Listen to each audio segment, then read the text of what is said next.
मी केला आहे माझ्या 35व्या बर्थडे निमित्त फोटोशूट। नमस्कार मंडळी, मी अपेक्षा, मराठी कंटेंट क्रिएटर।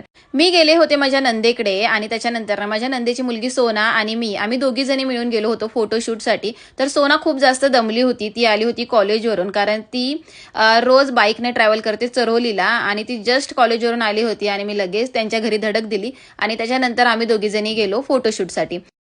लहानपणापासूनच ना फोटो काढायची मला भारी हौस होती आणि मम्मी पप्पांना सुद्धा ना आम्हाला सगळ्या भावंडांना छानपैकी तयार करून ना स्टुडिओमधून फोटो काढून आणायची सुद्धा भारी हौस होती।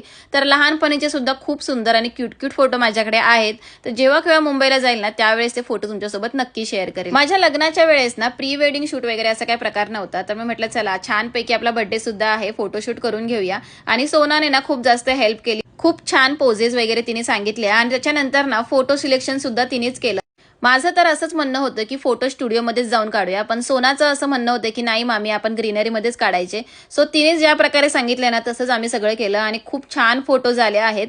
तर उद्याच्या माझ्या स्टोरीला किंवा रील्समध्ये ना तुम्हाला माझे फोटो दिसतील, तर उद्याची रील किंवा स्टोरी बघायला अजिबात विसरू नका।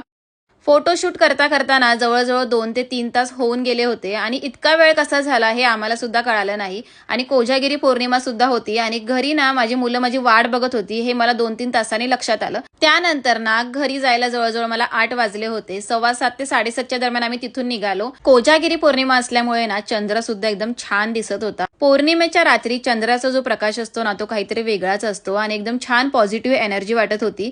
आता ना मला लवकर घरी जायचे वेध लागले होते। त्याच्यानंतर मी आणि सोनाने पाणीपुरी खाल्ली।